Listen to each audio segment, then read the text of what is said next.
कुरान 7 वजूह पे नाजिल हुआ है, हर को पढ़ना जायज है, सब अल्लाह की जानिब से है।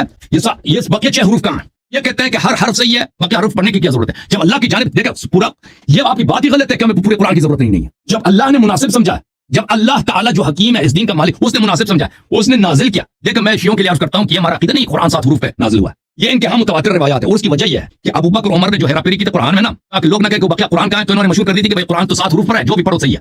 इसलिए कि लोग अगर कहें कि हम तो बहुत सारे आयात सुनते थे भाई, कभी आपके कुरान में नहीं है, तो उसको इन लोगों ने प्रोपेगेंडा के तौर पे इन्होंने मशहूर करा दी कि कुरान के साथ मुख्तलिफ अल्फाज के साथ नाजिल हुए, तुम ये पढ़ो, दूसरों को छोड़ दो। तो अर्ज यह है कि अगर तुम कहते हो कुरान 7 हरूफ पे नाजिल हुआ है, ठीक है ना, जैसे तुम्हारा बुखारी, मैंने हदीस पढ़ी आपकी, हिशाम इब्न हकीम इब्न हिजाम और उमर में झगड़ा हो जाता है। रसूलुल्लाह सल्लल्लाहु अलैहि वसल्लम के पास हम झगड़े के तौर पे गए कि भाई ये कुरान और तरह से पढ़ रहा है। उन्होंने फरमाया कि इन्न हादल कुरान उनज़िला अला सबअति अहरुफ फक़रऊ मा तयस्सर मिन, कुरान 7 मुख्तलिफ हरूफ पे नाजिल है, आप जो आपके लिए मुयस्सर है वो पढ़ लें। तो ये अल्लाह ने नाजिल किया, ये कोई हदीस नहीं, कोई रिवायत नहीं, अल्लाह की जानिब से मुनज़्ज़ल कुरान है इनके नजदीक।